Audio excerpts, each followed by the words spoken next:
Jangan lupa like, komen, dan subscribe channel YouTube TVRI Bengkulu, serta nyalakan lonceng notifikasinya.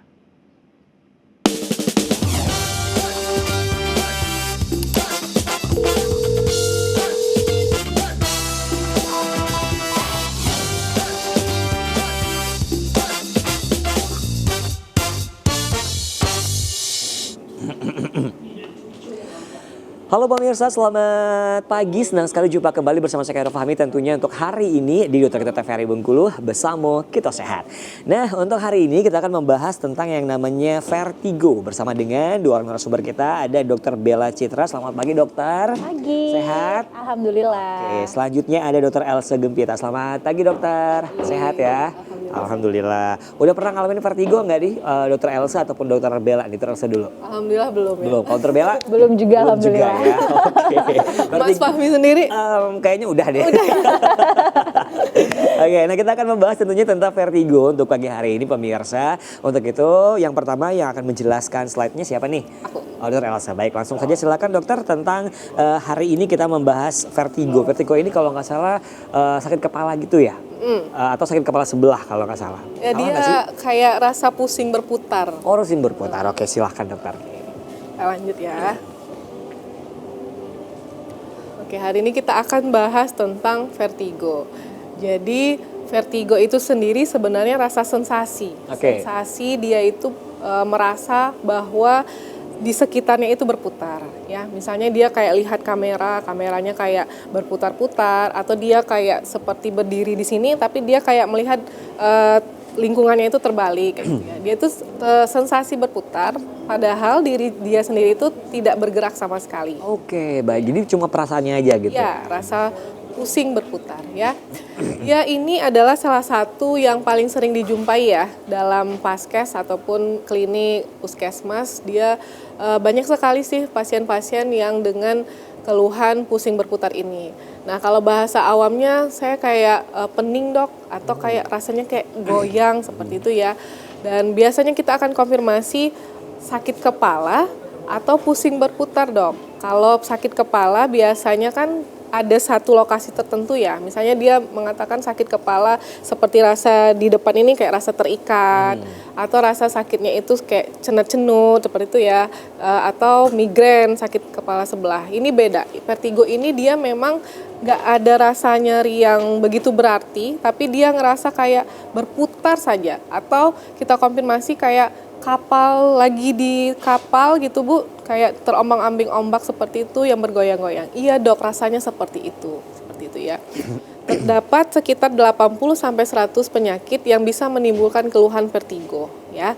Nah, 32% kasus mengalami vertigo dan dengan sampai 56,4%-nya terjadi pada orang yang tua.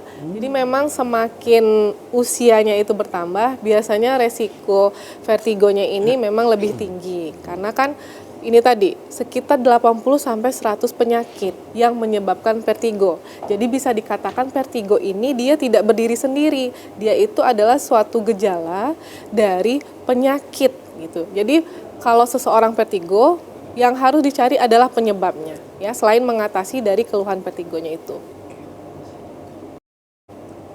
Nah, ini epidemiologinya ya. Ini umurnya seperti itu ya, umurnya. Jadi semakin tinggi umur seseorang itu, nah tingkat resiko terkena vertigo itu semakin tinggi. Karena tadi yang menyebabkan vertigo itu sangat banyak ya. Mungkin nanti di slide selanjutnya ada vertigo perifer, ada vertigo sentral, ada yang vestibular, ada non vestibular. Nah, kita tahu kalau semakin banyak usia, biasanya resiko-resiko penyakit itu kan juga semakin banyak ya, semakin tinggi. Jadi makanya semakin tinggi usia seseorang, semakin tinggilah resiko terkena vertigo. Kalau secara epidemiologinya itu di Indonesia, angka kejadian vertigonya itu sangat tinggi, sekitar 50% usia 40 sampai 50 tahun ya, atau sampai orang tua yang berumur 75 tahun.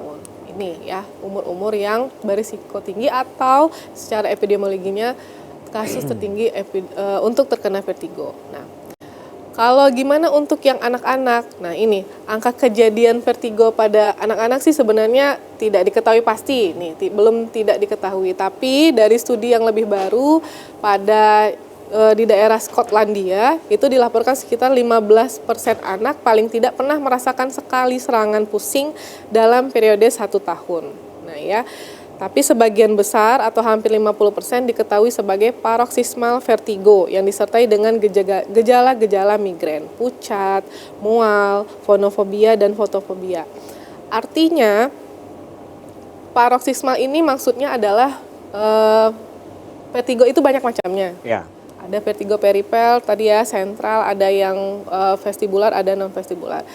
Kebanyakan kasus-kasus di puskesmas itu kebanyakan yang perifer, satu. Kebanyakan lagi yang BPVV namanya, benign paroxysmal vertigo, seperti itu ya. Itu adalah kondisi vertigo yang disebabkan karena perubahan posisi tubuh yang tiba-tiba. Mungkin sering dengar ya, misalnya seseorang itu bangun tidur, jalan, jatuh, itu bisa dibilang kasus paling banyaknya adalah vertigo. Hilang keseimbangan seseorang itu, vertigo. Yang kedua, misalnya seseorang itu bangun tidur atau tiba-tiba dia saat berlari vertigo, itu bisa dibilang salah satunya penyebabnya adalah BPPV. Karena perubahan posisi atau postur yang tiba-tiba menyebabkan dia vertigo. Ya. Baru keluhan lainnya biasanya memang disertai dengan mual, muntah. Mungkin tadi kan Mas Fahmi bilang, udah pernah vertigo belum dok Elsa, dokter Bella?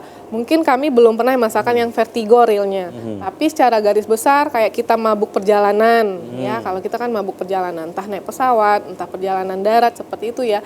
Nah kurang lebih sensasinya itu seperti itu orang-orang yang vertigo.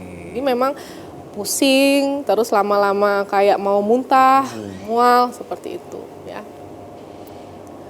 Nah ini, vertigo itu dapat digolongkan sebagai salah satu gangguan keseimbangan atau gangguan orientasi ya. Keseimbangan yang oleh integrasi bisa dari sistem vestibular, sistem visual, atau sistem somatosensorik.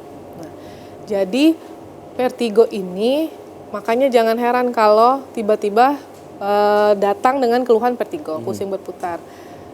Dokternya nanya tentang telinga. Mungkin pasiennya bilang, ya, gitu. Pasti pasien bilang, dok saya ini sakit kepala saya merasa sensasi berputar. Kenapa yang ditanya telinga, kenapa yang diperiksa telinga?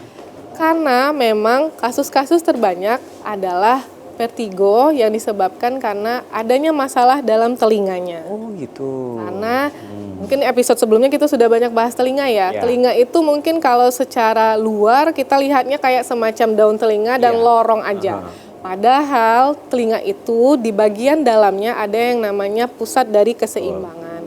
Ada telinga dalam itu ada yang namanya semisirkularis atau yang kayak kanalis yang seperti rumah siput seperti itu ya, itu adalah pusat keseimbangan. Kalau terjadi entah peradangan di sana, entah tidak terjadi ketidakseimbangan cairan di sana atau yang disebut dengan Meniere dan kasus-kasus gangguan di telinga dalam, itu salah satu dari gejalanya bisa menyebabkan vertigo. Nah, makanya salah satunya apakah telinga ibu berdenging kalau dianya datang dengan vertigo, atau ibu kemarin-kemarin ada masalah nggak dengan telinganya nyeri nggak, atau telinganya kayak rasa bengap atau tidak penurunan pendengaran nggak, seperti itu. Baru kita kalau emang nggak ada di telinga, baru kita ke yang lain-lain. Mata bisa juga mata dan bagian neurologi lainnya. Apakah memang pasien itu ada gejala stroke atau riwayat stroke sebelumnya, itu juga bisa ya. Jadi vertigo ini dia semacam salah satu gejala dari bermacam-macam penyebab penyakitnya. Ada penyakit penyertanya ya. Nah ini ya klasifikasinya. Ada vertigo yang fisiologik, ada yang vertigo patologis. Nah kalau vertigo fisiologik maksudnya itu vertigo yang dalam lumrahnya mungkin seseorang itu bisa merasakan, tapi dia dalam batas normal seperti itu ya. Kayak mabuk gerakan, maksudnya motion sickness ini kayak tadi, misalnya kita banyak-banyak berputar ya, banyak-banyak berlari dalam mutar-mutar lah seperti itu ya, atau naik komedi putar, itu kan bisa menyebabkan vertigo, tapi dia vertigo yang fisiologik. mabuk ruang angkasa, kayaknya ini untuk orang-orang yang sudah pernah ke Luar angkasa gitu ya. Terus vertigo ketinggian atau orang-orang yang manjat atau memang yang ketinggian yang menyebabkan dia vertigo fisiologik seperti itu. Nah, vertigo yang patologis atau yang tidak normal seperti itu yang menyebabkan gejala yang tidak seharusnya, yaitu tadi ada vertigo sentral, ada yang vertigo perifer. Mana dok yang lebih harus aware? Dua-duanya ya. Vertigo sentral berarti dia sudah ada masalah di otaknya, ya, susunan saraf pusat, atau yang lebih detailnya itu di otak kecil, cerebellumnya seperti itu. Kalau yang perifer dok, perifer ini yang sangat banyak resikonya, faktor resikonya. Salah satunya tadi bisa dari mata, bisa dari telinga, bisa dari hipertensi juga bisa seperti itu ya, sistemik dan lainnya, atau neurologi persarafannya. Oke, sebelum dilanjutkan kita mau jadikan dulu ya dokter ya. Nah, kita membahas vertigo hari ini pemirsa, untuk itu tetap bersama kami di Dr. Kita TVRI Bengkulu, bersama kita sehat.